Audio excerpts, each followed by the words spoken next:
All right, good evening, everybody, and welcome to the opening event of the College of Liberal Arts Moments of Change initiative that will run through 2024 and into 2025. It's going to bring together Penn State students, faculty, staff, and alumni together to think about human migration and its place in the United States and societies elsewhere in the world. The theme, of course, marks the centennial of the 1924 Johnson-Reed Act, about which I won't say that much more because it's certainly a part of tonight's presentation. Let me start by thanking all of the people and parts of the university that made this possible. To begin with, the College of the Liberal Arts. To Dean Clarence Lang for the green light, and to Associate Dean of Undergraduate Studies, Richard Page, for helping put things together as one of the three co-chairs of the initiative. Thanks also to the college for support for the event. Our appreciation is also due to Jennifer Van Hook, also my co-chair in this Moments of Change theme, who did so much to make this happen by inviting speakers and mobilizing funding from the Migration and Diversity Initiative of the Social Science Research Initiative here at Penn State. Thanks to Manuel Ostos of the University Libraries for the use of this space, which is so by far the best one at the university that we really need 5 of them. Thanks finally to the Latina and Latino Studies program for its support. And while I'm at it, to Jennifer Contreras and Amber Thomas, our intrepid administrators, who made sure that a whole bunch of details were taken care of that made it possible for Dr. Benton-Cohen to be here. I'd also like to welcome the participants who are joining us online from the Commonwealth campuses across Pennsylvania. It's really great to have you here. Before I forget, and apologies to the folks at the Commonwealth campuses, immediately after tonight's presentation, there will be a catered reception immediately across the street in 123 Chambers with delicious food and drink, so please do join us if you find yourself a bit peckish after the talk. And now on to a proper introduction for our speaker this evening. Katherine Benton-Cohen is professor of history at Georgetown University, where she has taught since 2007. She specializes in the history of the American West, histories of gender, race, immigration, and capitalism and philanthropy. She is the author of Borderline Americans, Racial Division and Labor War in the Arizona Borderlands, published by Harvard University Press in 2009. And in connection with that, she served as the historical advisor for the 2018 documentary feature film Bisbee 17, which won the American Historical Association's John O'Connor Prize for Best Documentary Film. Her most recent book, on which she will be drawing this evening, is Inventing the Immigration Problem, the Dillingham Commission and its Legacy, published by Harvard University Press in 2018. Dr. Benton-Cohen is the recipient of various awards and fellowships, including from the Woodrow Wilson International Center for Scholars, the National Endowment for the Humanities, the New York Public Library, Princeton Library, and the Newberry Library. And she's currently at work on a global history of the Phelps Dodge Copper Mining Corporation and their legacy in New York, the Middle East, and the American Southwest. So please do join me in welcoming Dr. Katherine Benton-Cohen.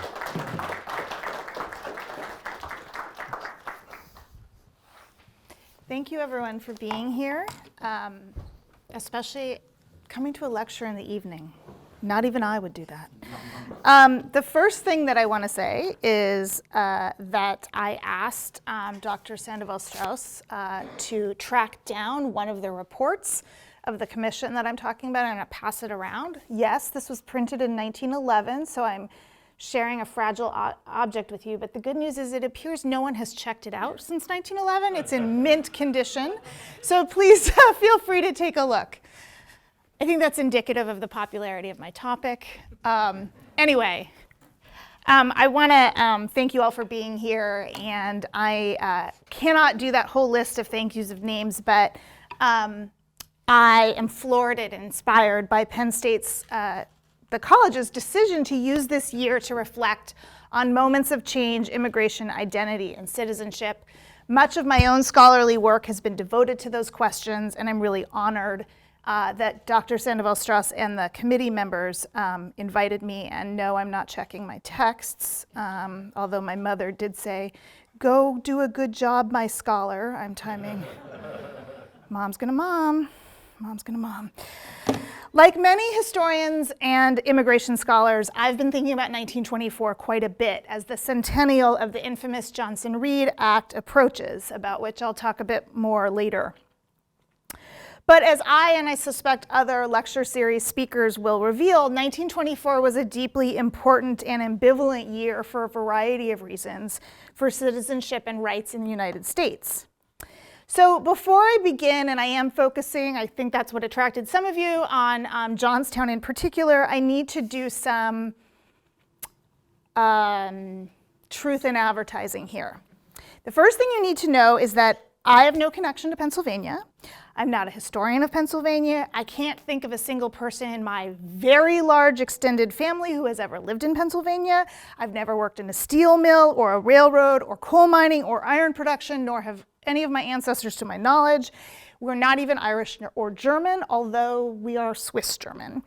Some historians would not tell you this. Many would think it doesn't matter. They wouldn't care. But I am a person who writes about places and people with whom I am connected, which is why, as a native Arizonan, I'm living in a small town in Arizona right now for 5 months while I'm on sabbatical. However, I can tell you that yes, I've been to Johnstown because I go to the places that I study, and that I'm prepared to make the argument that Pennsylvania has an important place in the history of immigration policy and the road that led to the Immigration Act of 1924, that is the Johnson-Reed Act, and the discriminatory quotas that it enshrined in American law until 1965, and have shaped immigration law ever since. So I know at least some of you are taking immigration history, right? How far have they gotten chronologically? It's the beginning of the semester. The Alien and Sedition Acts. Okay, so all right, not very far. Okay, all right, but that's good. That's about generous citizenship, not so generous citizenship. Okay.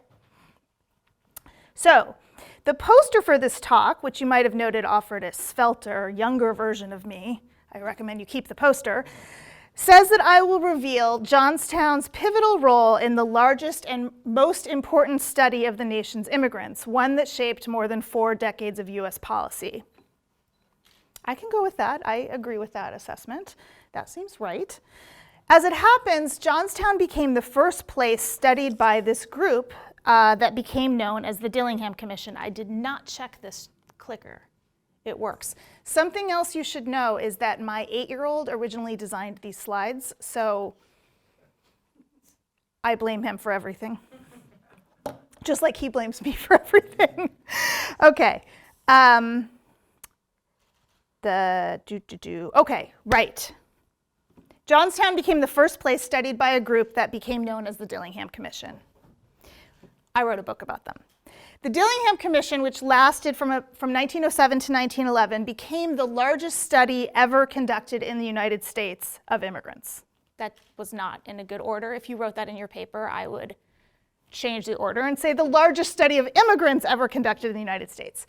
Congress created it in 1907 when the House and the Senate could not agree on enacting a literacy test for immigrants, so they did as they often do, and they punted and created a commission to study what they called the problem. And by the way, if you caught the title of my book, Inventing the Immigration Problem, one of the things that I argue in that book is that these guys, really diverse crowd, you'll notice, determining immigration policy. That was a joke. I'm not saying it was a funny one, but it was a joke. I argue in that book that this commission, which was staffed by the nation's first social science experts, actually invented the idea that immigration was a problem that public policy needed to solve. This is a very social science-y way of approaching something. The Dillingham Commission consisted of 3 members of Congress, 3 members of the Senate, and 3 experts appointed by the president. That's who you see here. They eventually employed more than 300 people and produced 41 volumes of reports. In 1911, when the Dillingham Commission finished its work, it's passing around, I saw someone looking at it just now, it created a set of recommendations for policy. And I'm going to front load those results so that you can see why the study of Johnstown that I'm going to talk about mattered. These recommendations, oh, that's the information I just told you, yada, yada. These recommendations included lots of ways to restrict immigration. They ended up recommending a literacy test, which was the thing under debate by Congress the year before, as I mentioned. I will note, though, that was a literacy test that's not as restrictive as it seems. It was not an English test. It was a test in any language of your choosing, including Yiddish. That became law in 1917. They recommended keeping the various restrictions that had already existed on Asian immigration, which became known as the Asiatic Barred Zone. These are all obviously very important. But I'm here to talk in part about 1924. And the biggest thing the Dillingham Commission did was to recommend some kind of quota system in immigration. This was the first official recommendation of any kind for a quota system for immigrants.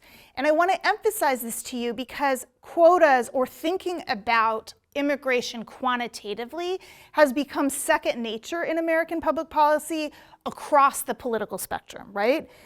But what I want to suggest to you and remind you is that there actually were no numerical quotas on immigration until the passage of the Quota Acts in 21 and 24.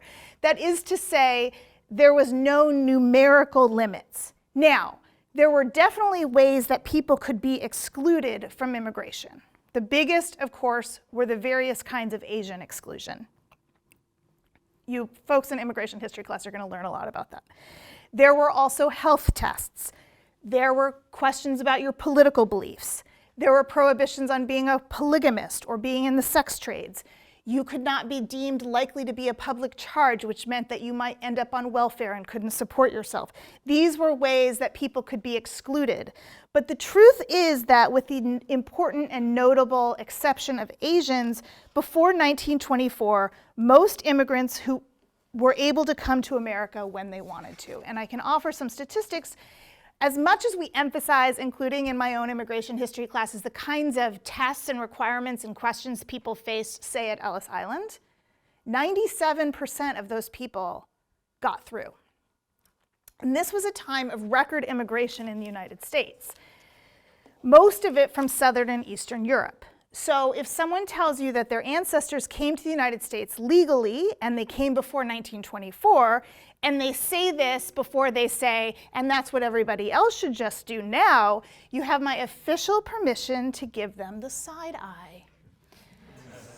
I mentioned my mother in her text. She recently unearthed this picture from my first birthday party. This is me giving the side eye to Debbie Baston. She did just send that to me like 3 days ago, and I couldn't resist because I was like, are you taking my cake? Okay.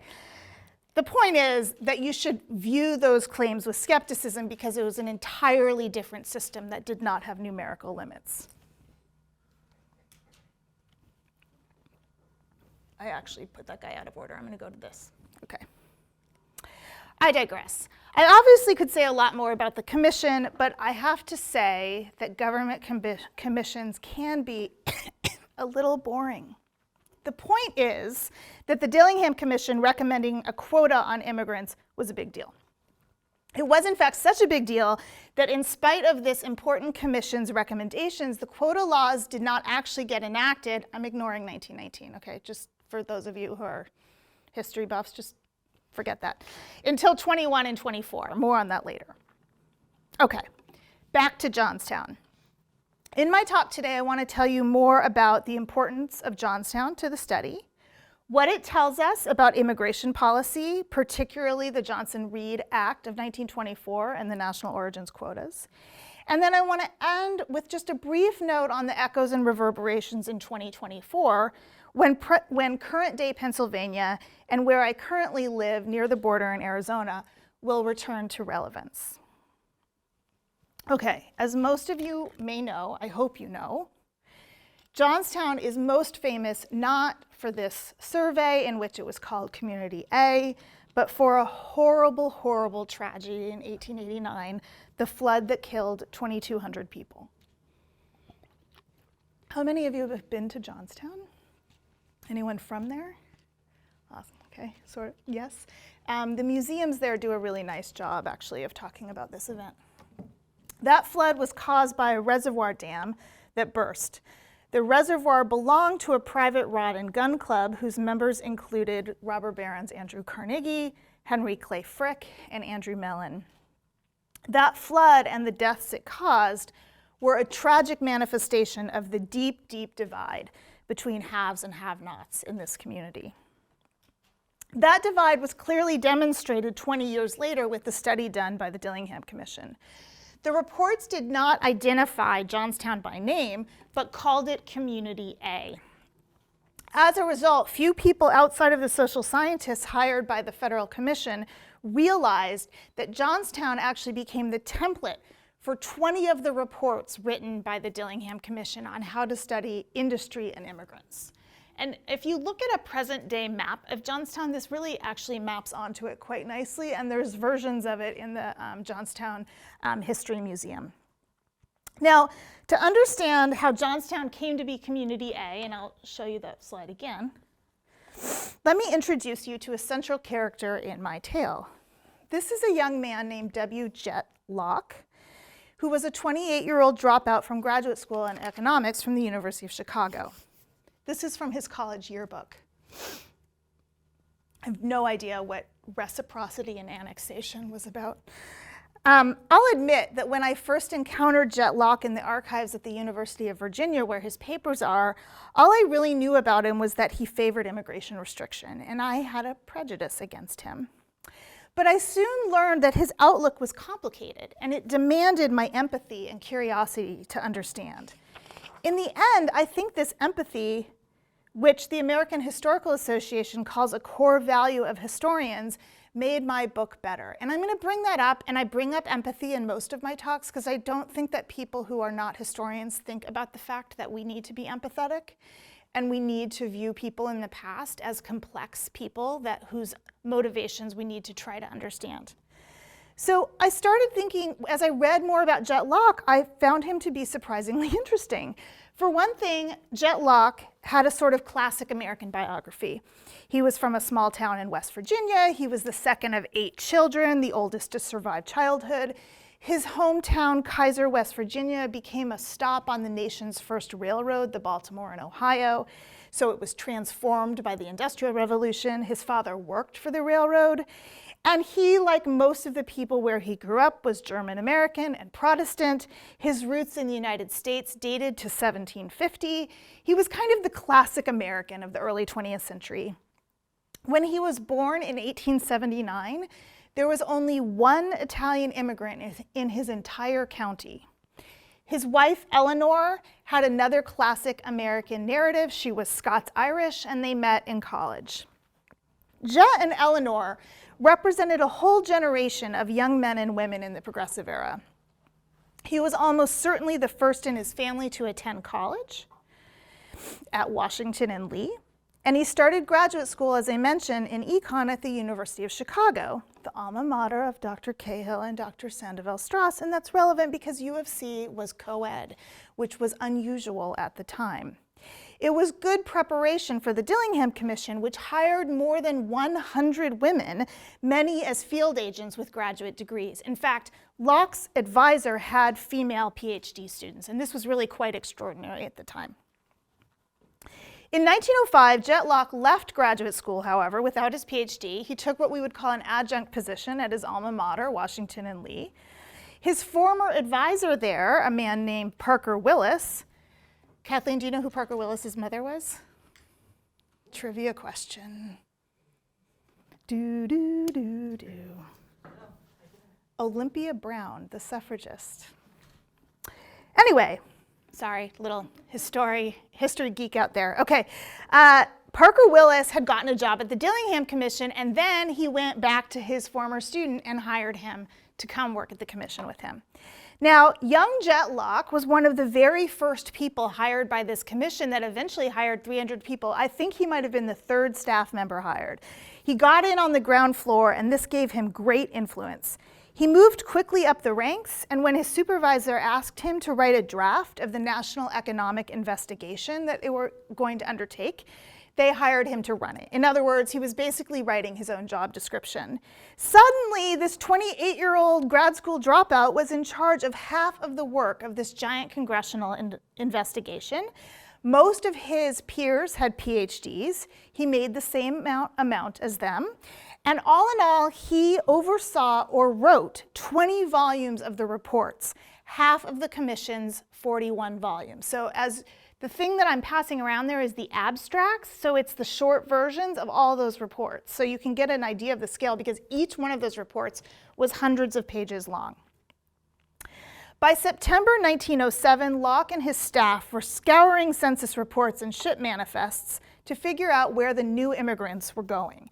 Now, new immigrants was actually a technical term. New immigrants referred to the mostly Southern and Eastern Europeans who were 80% of the immigration stream by the early 20th century.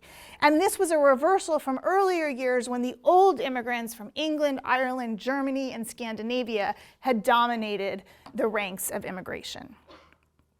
Locke was a total workaholic. He was on the road for weeks at a time. His son remembered that all he did was work.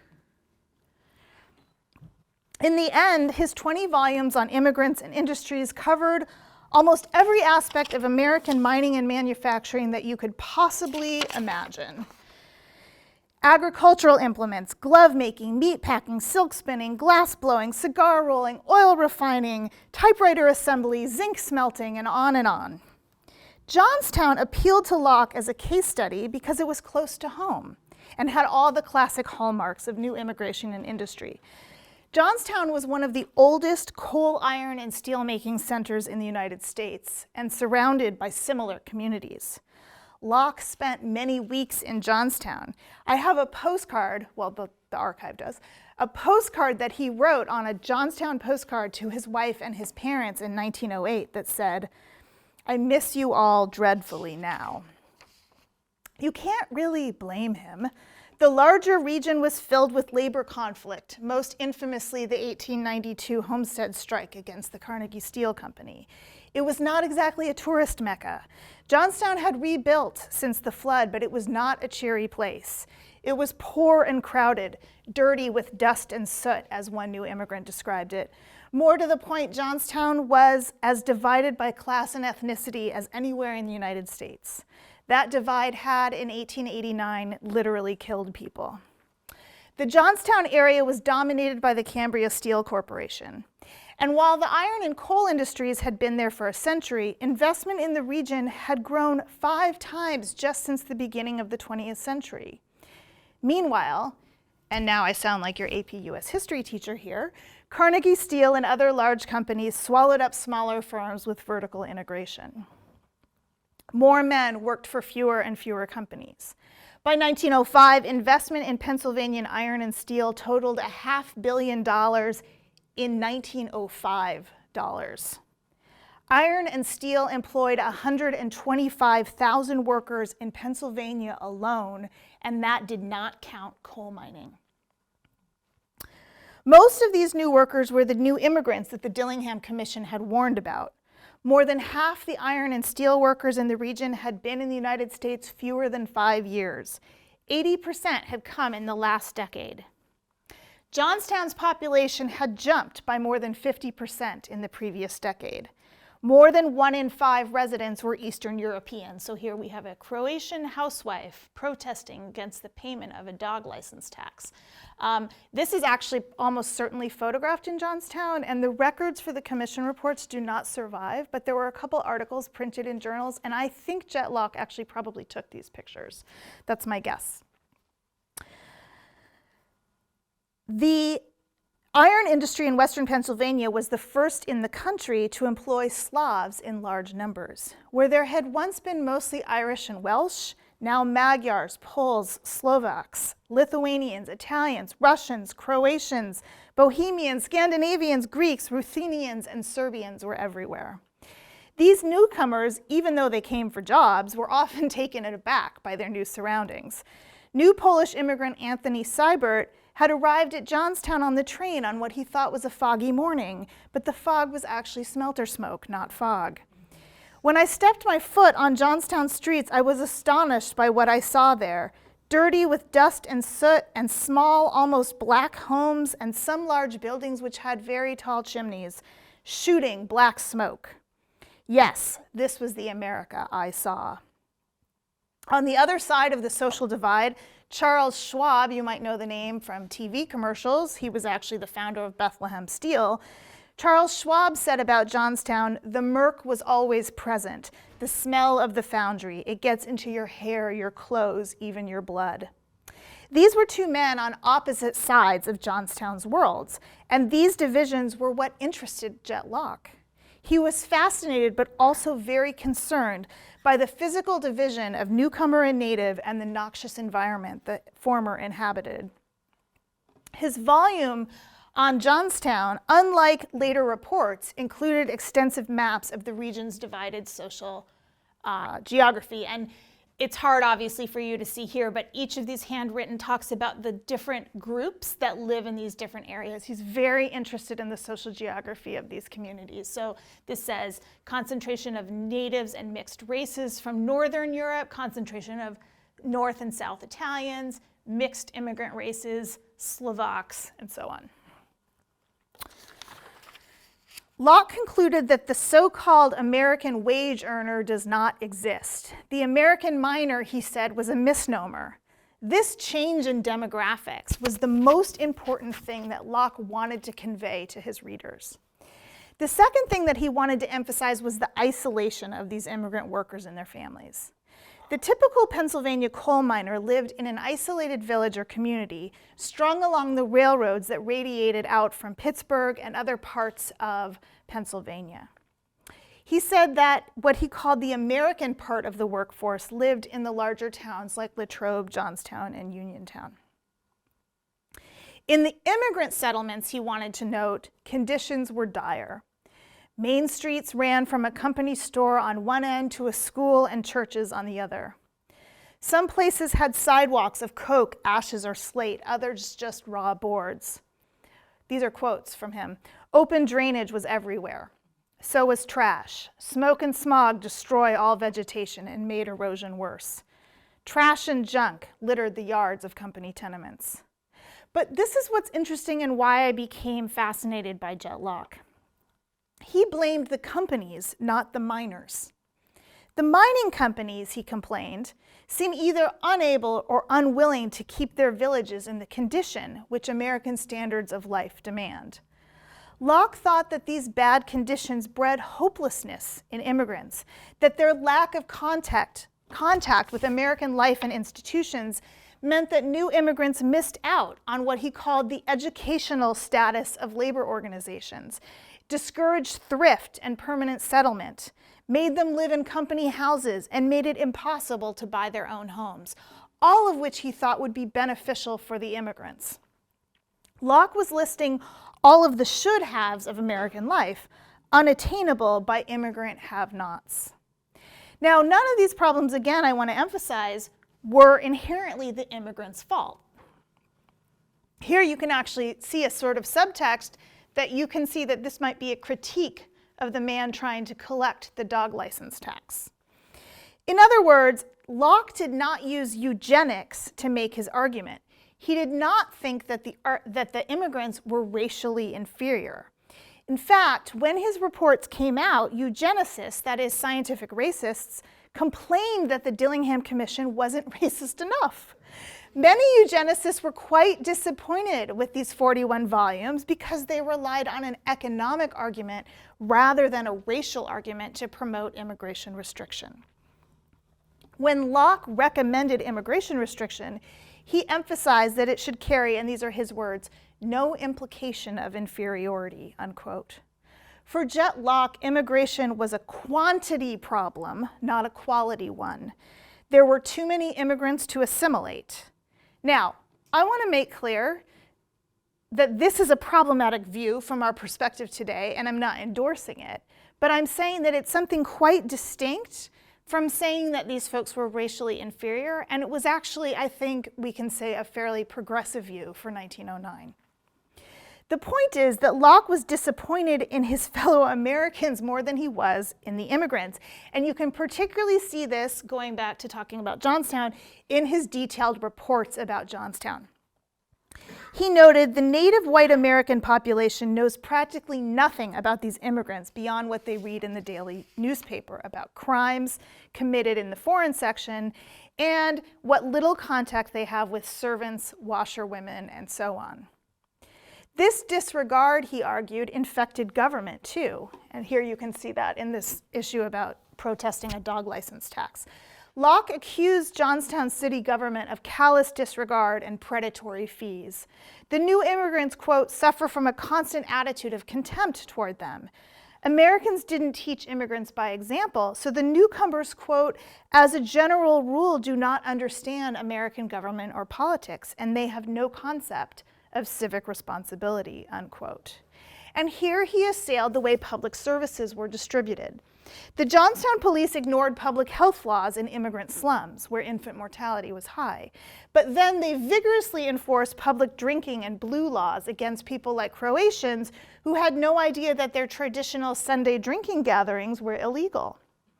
Business licenses were regressive, by proportion very large for small immigrant stores or peddlers, and relatively tiny for the city's largest department store. Those immigrants, he noted, who went to the trouble and expense of becoming citizens had to pay a poll tax, like African Americans in the Jim Crow South. And this is notable given that he was from West Virginia. Sidebar, his hometown is the same hometown as Henry Louis Gates. Fun fact.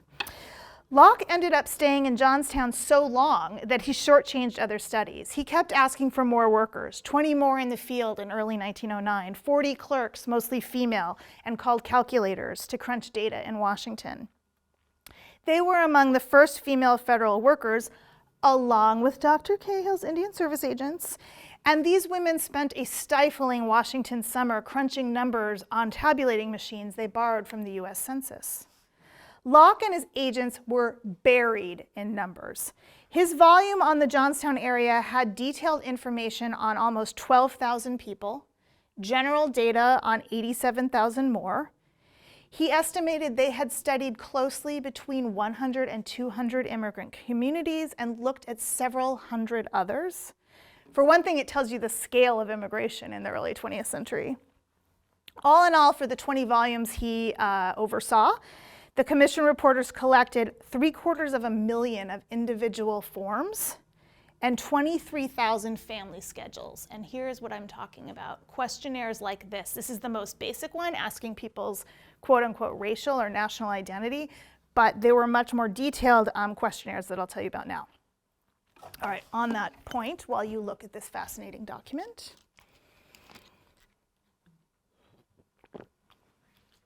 only a historian would say fascinating document,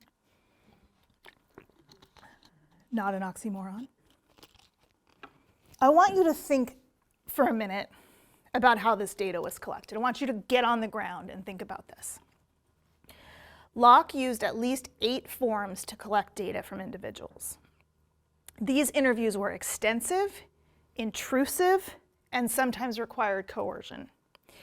The agents got consent from employers to interview their employees, but did not need the consent of the employees. One of the ways that the commission saved money is that many of these large corporations volunteered to have their foremen and supervisors do the surveys, sometimes in the middle of worker strikes. 1907, for all you history profs out there, was, of course, a major recession year, not a time to get real frank with your boss. And then there were the family questionnaires. Locke created a form with 152 questions for families. That's like how many questions my son asked me a day, but sidebar. A government agent, college educated, possibly female, almost certainly native born, would have knocked on a tenement apartment door in a smoggy, slapdash neighborhood and proceeded, politely but firmly, and almost certainly in English, to ask a very long list of questions, perhaps at your front door while your neighbors were watching. You might not want to tell a government agent about your marital status, your affiliations with organizations, the newspapers you read, whether your wife worked.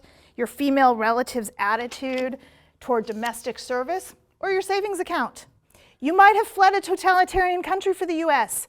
You might not want to have to answer whether you had insurance or what kind, whether you had a chronic illness, or what your reasons were for leaving your home country. You might have thought it was no one's business but your own whether you were interested in moving to a smaller city or to a farm as a laborer or as a farmer for yourself. You might not have understood the questions. Locke reported little resistance to this question asking. Maybe he was in denial, or maybe those surveyed felt compelled or intimidated into answering these questions. So this young man from West Virginia had become responsible for probing into thousands of lives and for producing half of a government survey, second only in size to and far more intrusive than the US Census. All right, so you can see this is a really mild version of what those questionnaires were. Now, I want to conclude my discussion of what Johnstown taught Jet Locke. Now, I want to remind you that Jet Locke did not think the chief problem with the new immigrants was racial. The Dillingham Commission emphatically and unequivocally endorsed restriction, that was his words, but the reason, according to Locke, was not the social or political effects of the new immigrants, but the economic one. He argued incorrectly, as present-day critics actually want to point out, one in particular, if you want to ask about that the new immigrants lowered wages for American wage earners. So the argument was, and you hear this today, new immigrants lowered wages for those already there. There was some math problems with that. As one sympathetic reviewer wrote, a very prominent social worker actually reviewing the commission reports wrote, "It is not the cultural deficit of a husky country lad of Croatia that threatens American standards. It's the fact that he sells his working day for less money than a family can live on."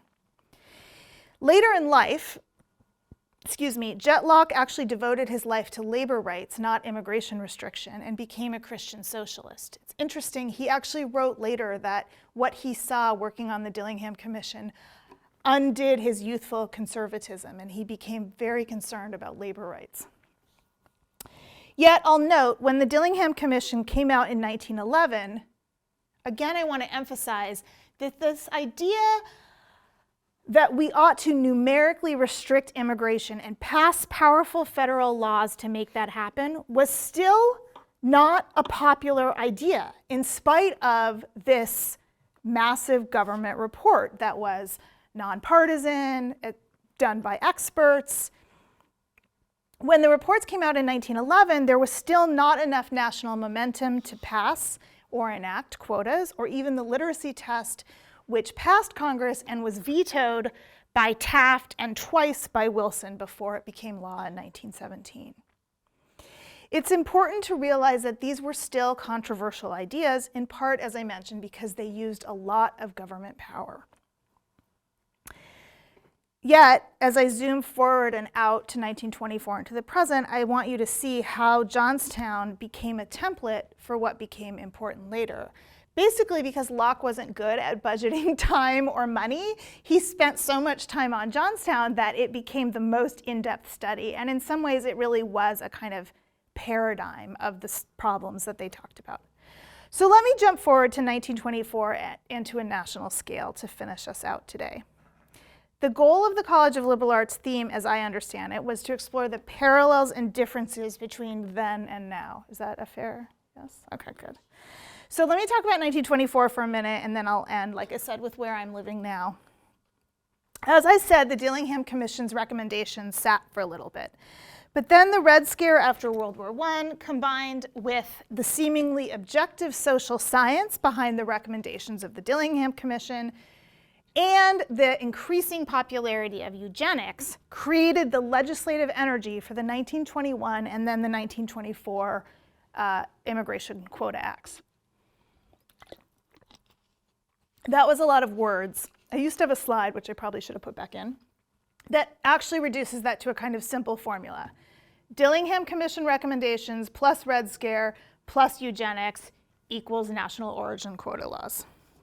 By 1920, as I mentioned, eugenics had grown in popularity in the United States. Basically, to summarize a very complicated process, Congress wanted to figure out a way to restrict not just immigration, but specific immigrants from coming to the United States, the ones from Southern and Eastern Europe, the ones that populated places like Johnstown. Now, I want to point out to you that Latinos were really not on their radar yet. And when I say Latinos, almost entirely they're thinking about Mexican immigrants, if they're thinking about them at all. And I'm happy to take questions about that. But Congress knew that it was very bad foreign relations and probably unconstitutional to actually name the countries you wanted to exclude in your legislation. Bad mojo, okay? That's why, for example, when they created the Asian exclusion, they used a map called the Asiatic Barred Zone, so they could just be like, shh, not these areas, without actually naming countries and creating a diplomatic incident. Jet Locke and his supervisor, a guy named Jeremiah Jenks, who was on the commission, had actually suggested creating the national origins quotas based on naturalization rates of countries. I actually think this is kind of a clever idea. Here's why. One, it turns out that Southern Europe had the lowest naturalization rates, so if you wanted to exclude Italians and Greeks, for example, this was a good way of doing it, wink, wink. But it also actually kind of matches their Americanization goals because it is a fungible, it's a mutable piece of data. If Italians decided that they wanted a higher quota, they could have presumably organized to naturalize more. So it's actually not the worst idea I ever heard from an immigration restrictionist. But that's not what Congress did. Instead, Congress came up with a very clever formula. Well, at first they messed it up, and then they fixed it. All right, so I'm going to, this is effects, but I'm going to move to this other slide. And you won't be able to read it very well, but it's lovely. It's from, I mean, this is my idea of lovely. This is from a statistical abstract of the census, I think from the 1960s. But what's important, 1967 quota, is that it shows you the impact and the formulas for the Quota Act passed in 1921, and then the way that it was modified in 1924. And I know some of you already know this because you're historians of immigration, so don't cheat, but I want to show you something. Okay, in 1921, Congress passed a quota law. They decided to use, for their formula for which countries get how many people, they used as their baseline the 1910 census, and they said, okay, each year, let's say the 1910, I'm totally making up these numbers are bananas. Let's say the 1910 census had 10,000 Italians. Obviously that's super low. Okay, whatever, easy math, historian math, had 10,000 Italians. 3% of 10,000 could come each year, okay? That's the way they did the formula. So let's take a look, shall we, at the totals. So the result of that was that 356,000 could come, right? That turned out to be too generous. It was too many people, and it was the wrong kind of people. Put that on in your thinking cap for a little bit, okay? Then they changed the law in 24. They're like, no, let's not use the 1910 census. Let's use the 1890 census, and let's make the percentage even smaller. Let's say only 2% each year, our quota will be 2% of however many Italians or Hebrews, that's what they said, from Russia could come. And then the numbers crash. It's not just that it's 2% and 3%, it's also that the proportions change. So suddenly, let's use a good example here. Czechoslovakia, that's a good one. 14,000 in the 21 Act can come. 3,000 in the 24 Act. Why did they change it, and why was the 1890 census a better baseline for people who wanted to restrict Southern and Eastern Europeans?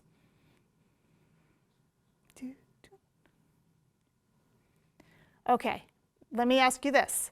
How many of you are of, let's say, Italian, Southern European, or Eastern European Jewish descent?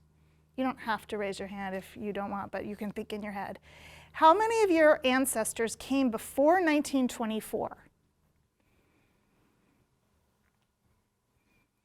How many came after 1882?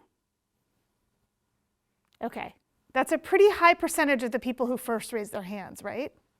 Remember I said that Southern and Eastern Europeans started coming in large numbers around 1882 and came till, ta-da, 1924?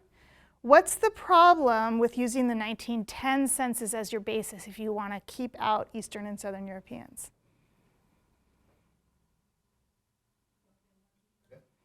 They're already here. There's too many of them in your baseline, okay? I'm half Eastern European Jewish.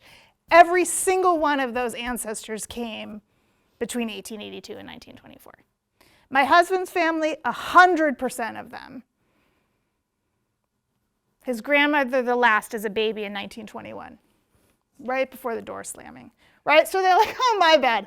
Let's choose the census that excludes a lot more Eastern Europeans and Southern Europeans. Okay. I'm getting near the end here. You see, I'm not even going to get into national origins quota. Is someone going to come talk about that, like May 9 or something? Still working out. Okay. 1929 was like, let's tweak it some more and use some crazy made-up math about the 1790 census and just not even kid ourselves because we don't know statistics and nobody's paying attention. Okay?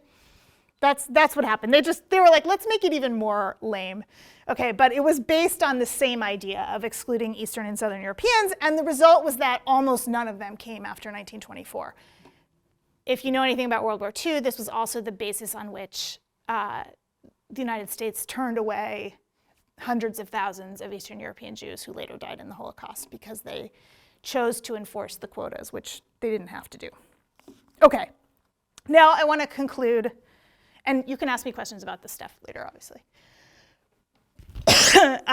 This is related if you're wondering what happened with Mexicans, but I'm going to hold this slide till later because you might have a question about it, especially based on my last slide.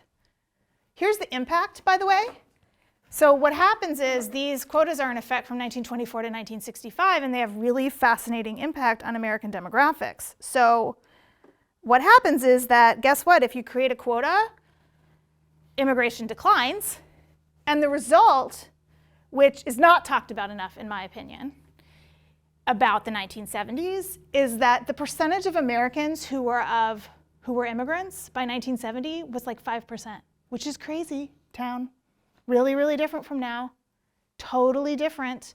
By the way, I did a little research on Pennsylvania. Pennsylvania is like the 1970 of the United States because Pennsylvania still has a relatively low percentage of foreign-born compared to other states.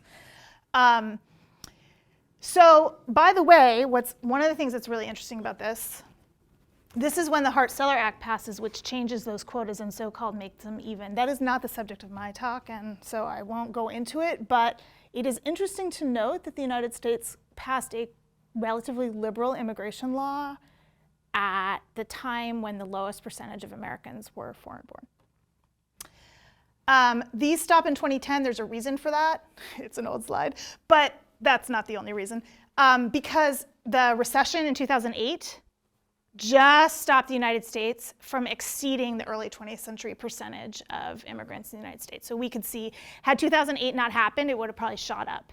Then undocumented immigration, which we haven't really talked about, actually declines all the way until a couple years ago and is up again. But that's, okay, that's related, but separate. Okay, now I want to conclude with a few, oh, here's Pennsylvania. So look at that, 7%, it's still really low compared to a lot of the rest of the country. Okay, this is a slide I want to conclude on. 1924 was a big deal for citizenship in other ways. The Indian Citizenship Act passed, which gave Native Americans who did not already have U.S. citizenship. That is mostly enrolled tribal members who until that time did not technically have U.S. citizenship. This had deep ambivalences. Dr. Cahill could say a lot more about that and about the ironies of this law, but it's an astonishing fact nonetheless that that Native Americans did not have, according to federal law, U.S. citizenship till 1924. Looking at this slide, which is in the border town of Douglas, Arizona, which is 20 miles from where I'm currently living. This was the homeland of Geronimo's Chiricahua Apaches. the last native peoples to surrender to the US government in 1886. They do not live there, and they do not have a reservation there. Furthermore, like African Americans and Latinos, in Arizona, one of the states with the largest number of American Indians in the United States, many tribal groups have and continue to use the Voting Rights Act of 1965 to fight for voting rights in counties that exclude them. Which is to underscore a point, again, that Dr. Cahill has made, particularly in regard to women's suffrage, that citizenship does not automatically give people rights. The second point I want to make about the Immigration Act of 1924 is that it is the year that the Border Patrol was created. Okay, question for the audience. Make sure you're still awake. Does 1924 seem like a long time ago to you? Raise your hand if yes. Okay, raise your hand if not really. Not to me. Okay, so another way of saying this is that the Border Patrol has only existed for a century, which I think is like a giant nothing burger. And at first, the Border Patrol was a total joke, okay? It was like 36 dudes and thousands of miles of border. 2 borders, but of course they never even thought about the northern one. But if 1924 does seem like a long time ago to you because you are a young and I'm an old, let me put it into context. I'm middle-aged, but I'm not old. I will not be taking audience response at this time. My paternal grandmother was 21 by the time the Border Patrol was created. Now, she was a WASP in Chicago. I doubt she ever thought about or maybe even heard of the Border Patrol. Nevertheless, she was a full-grown adult before there was a Border Patrol. In contrast, my mother's father, my grandfather, Alex, has a life far more relevant to this tale. Alex Silverman was born in this town in 1913 in Douglas, Arizona, and his parents were Jewish immigrants from Eastern Europe who came in the 1890s and moved, God knows why, to the tiny smelter and border town of Douglas, Arizona. And this slide is about 10 years old, and it is a slide of the Jewish cemetery that my great-grandfather, Louis Silverman, co-founded in the border town of Douglas, Arizona, where 60% of the downtown merchants in 1910 were Jewish. So my grandfather was born 11 years before the Border Patrol was created to an immigrant family from Eastern Europe that lived on the US-Mexico border. What's behind the cemetery in this picture?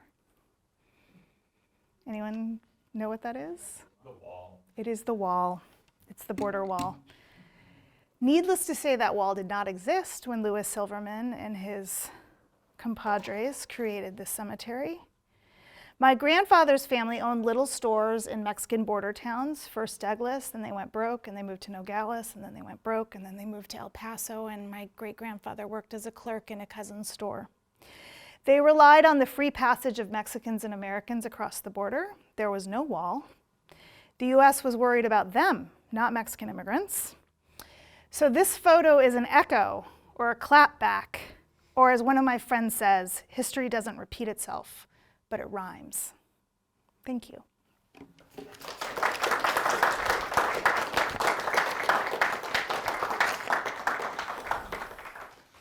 Questions? And introduce yourself.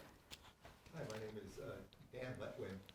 And many years ago, I had occasion to do some research in the Dillingham Commission reports about coal miners in Alabama. Oh, yeah. And what struck me in going through the reports, and it's been a long time, is how alongside, very meticulous and, gathering of data would be these qualitative descriptions That were of insane. Groups. Well, insane by their measure. You're, but crazy, right. Because I was intrigued by your point that the arguments for immigration restriction put forward by the commission were not based in notions of racial character, but rather economic effects of immigration. But that said, what struck me is how it was, these great social science minds were kind of articulating in prose alongside the Yes. the tables these descriptions of the intrinsic characteristics of the Yes. Northern Italians, the Southern Italian Yes. races, the Asiatics, Yes. and African Americans. And African Americans, because you were looking at Alabama, right? And I'm just kind of wondering how it's just intriguing that the and I guess a lot of this would have been written by your man. And other people, right? I mean, obviously this is just vast material, and there were lots of agents. Yeah. I'm just kind of wondering how the refraining from invoking notions of racial superiority, And yet, sits alongside the fact that they indulge so much in that. that's a really, really great question, and I could answer it in a lot of different ways. I cut out a lot of that. I mean, I didn't have time in the talk to I gave you a lot of what he said that I thought was really interesting because it's critiques of the employers, but I could have given you 41 volumes of ridiculous things that they said about immigrants, and you're absolutely right. What's interesting, though, and I think that's why so many scholars have said, oh, look at this eugenic race science. They said things that sound absurd to us now, but they weren't the basis on which they claimed they were making their argument. Now, there's a problem that their conclusions probably predated their study, right? They were chosen because they were pro-restriction, let's be honest. There was actually one member of the commission, so going back to this highly diverse crowd, I joke, but there was actually criticism even at the time of the commission's makeup. Moving backwards slowly. One of the members, I'm sure there was a faster way to do this. One of the members of the commission, two were Southerners, so I could the Alabama thing is significant because there was a guy named Burnett who was actually represented Birmingham, which was the only really industrial part of the South.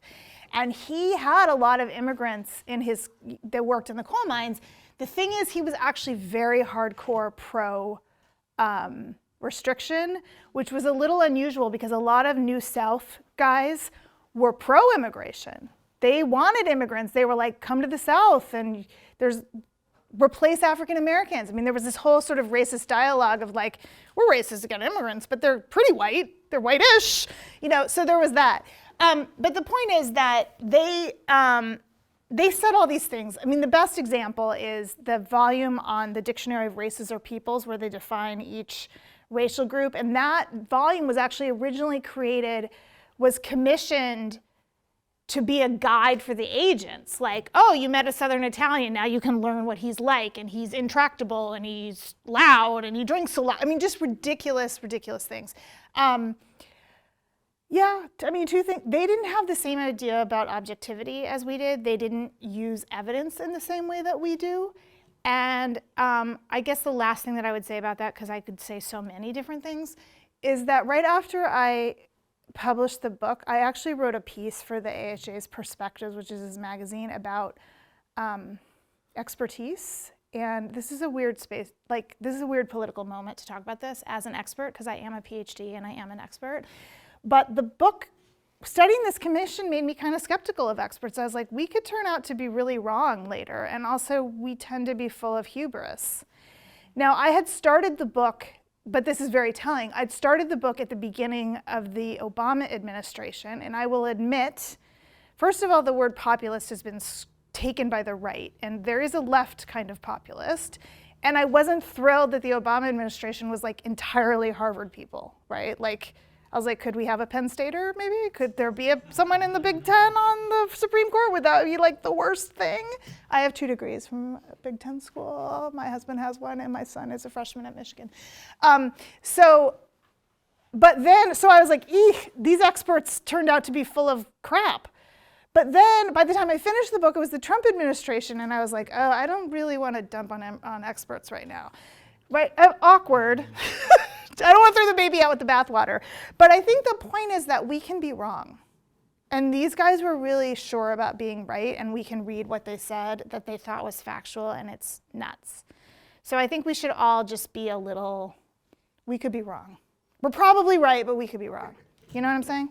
That's actually my big moral takeaway from when I read the things that they say.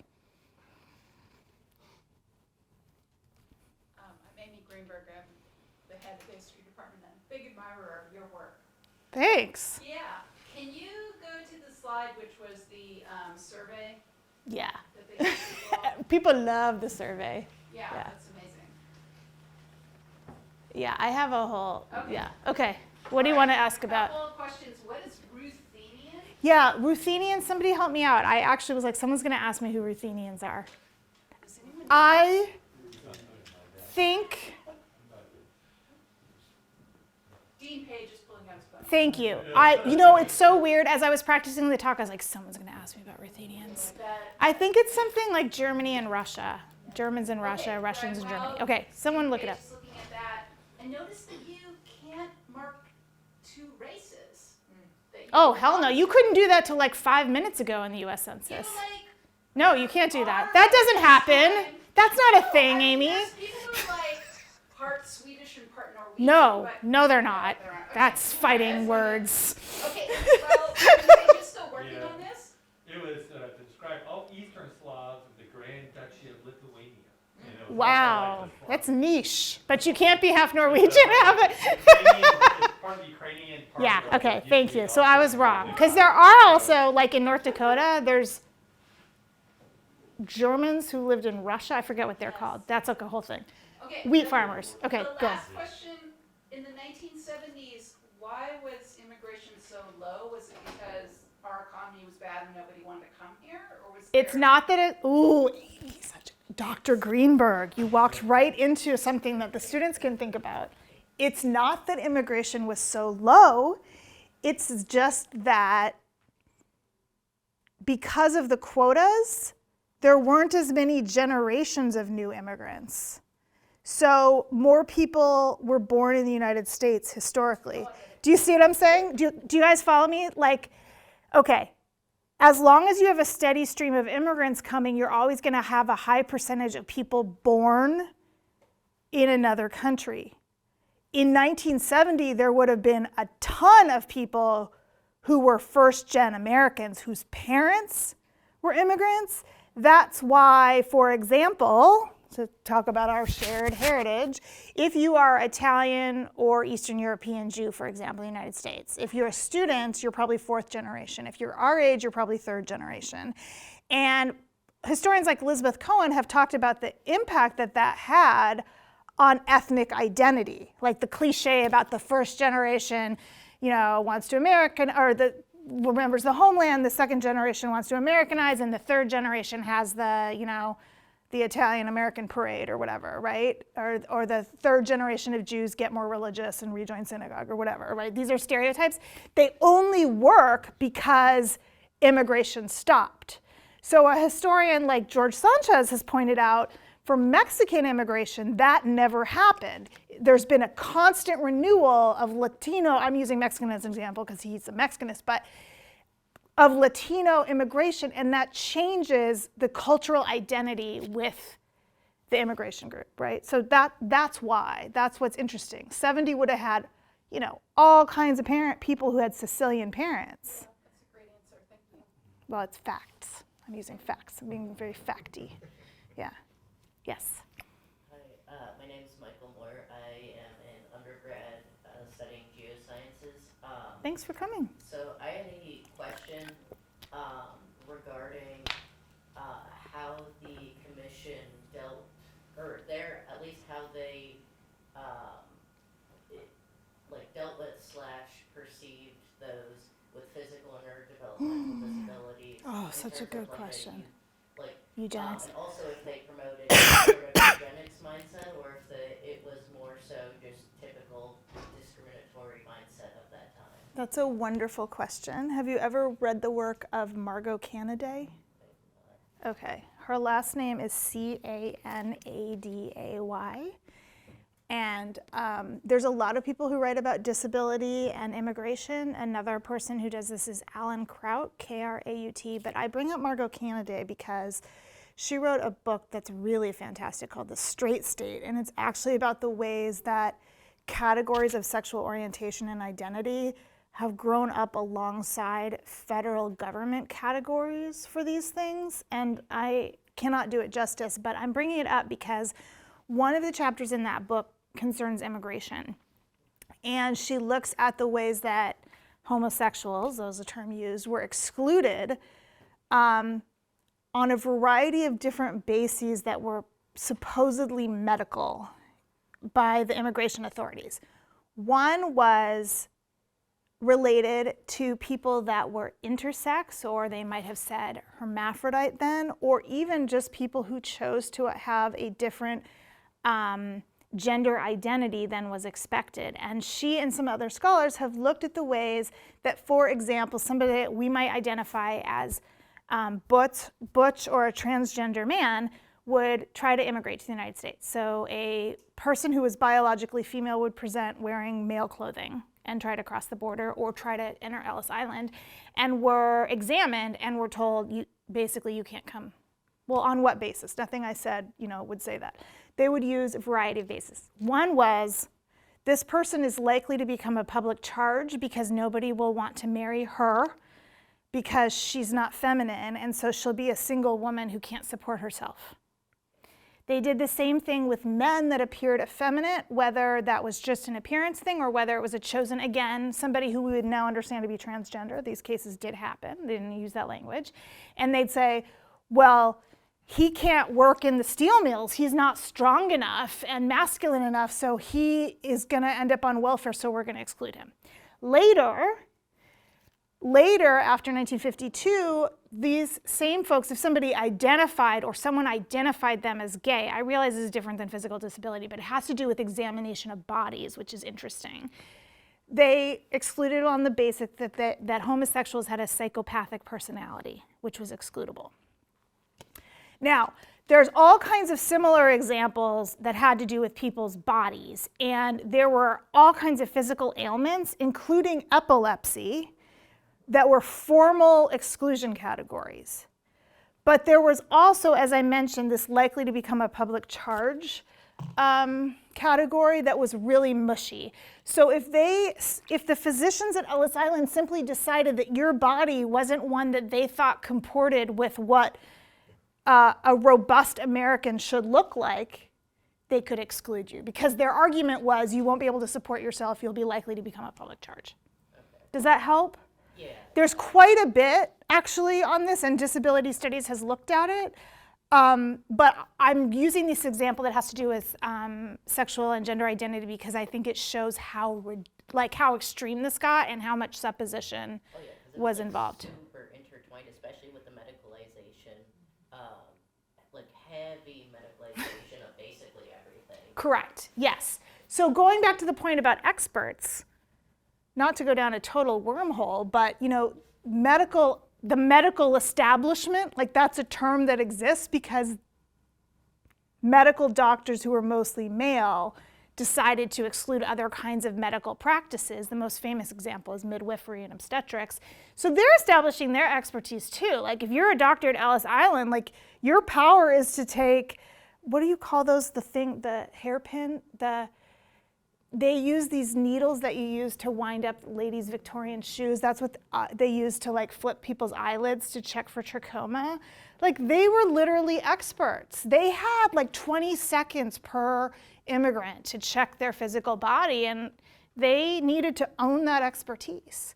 Now, having said that, there is a story, I can't verify it, but there is a story that actually my husband's grandfather, who was an immigrant, my older son is named for him, Julius Cohen, was sick when he arrived at Ellis Island, but it wasn't an excludable illness. It was flu or something, and he actually stayed in the Ellis Island hospital till he got better and got through. The point being that, as I mentioned earlier, the vast majority of people actually made it through. So we have to kind of balance those two things. Other questions?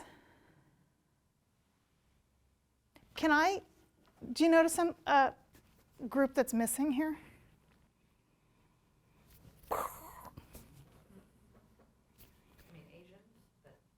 Right. Mexican isn't there. Hello, can you imagine making a form on your nationality for immigration now that didn't have Mexican on it? I mean, this is a great artifact of they weren't this is a whole different ballgame. Whole different ballgame. And there's Ruthenians on here, okay? just underscore. Okay? All right. Yeah, one more question. Really quick question. 1907. I didn't even think of any, like, Asian action. Well, Asians were excluded, and they did not expect to find any of them. Okay. In a nutshell. And Mexican migration was still very low and almost entirely to the border states. This is why I'm not a history major. There's still time. Yet. Okay, is that it? I'm going to suggest that because the caterers are meant to have set up the food by exactly right now, we can all wander over there and continue the conversation on a more informal basis. Okay. With drinks and food in our hands. Let's thank our guests. Thank you. Thank you all for coming.